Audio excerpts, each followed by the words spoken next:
For centuries, China was the heart of the world.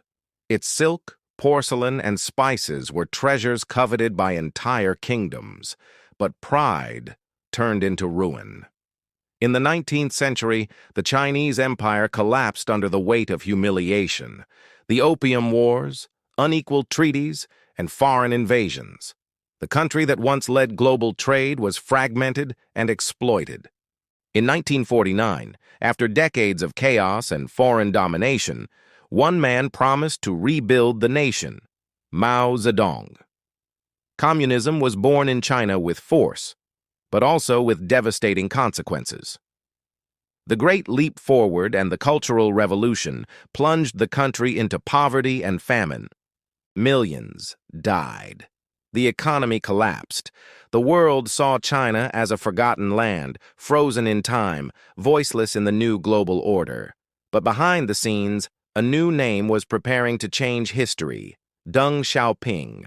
In 1978, he came to power and introduced an idea that sounded like heresy: to mix the power of the market with the control of the state.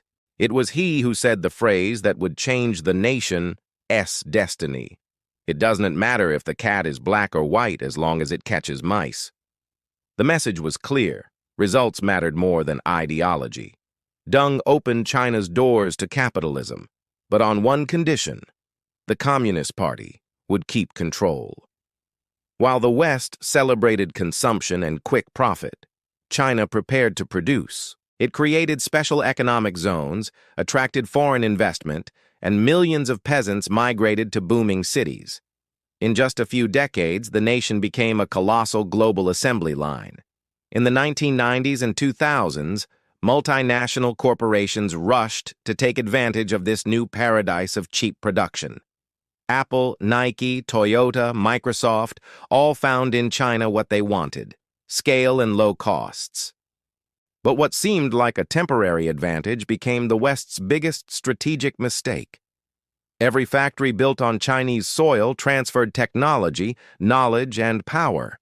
With every product sold in the West, China gained something more valuable than money: influence. In less than 30 years, 800 million people rose out of poverty. It was the greatest social leap in human history.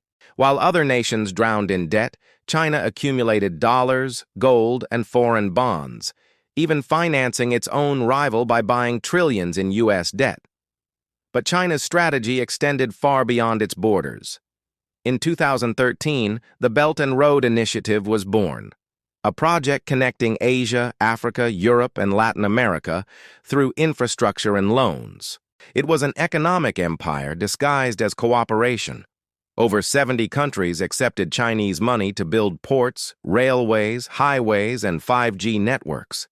Each contract was a link in a chain of dependence. China didn't need to invade, it only needed to invest. Meanwhile, the West wrestled with internal political crises and unpayable debts. China advanced quietly. With ancient patience, it built what the ancients would have called hegemony: an invisible domination made of capital and connections. Today, the country dominates key sectors of the future: solar energy, semiconductors, artificial intelligence, electric vehicles, 5G networks, and digital finance. It replaced armies with algorithms, weapons with data, tanks with factories. While other empires bled through war, China used the very rules of the global system to win. The Chinese dragon didn't roar, it waited. And when the world realized it, it was already too late. What began as a devastated agrarian nation became the world's second-largest economy, capable of influencing markets, currencies, and governments. Today, China does not dominate by force, but by dependence.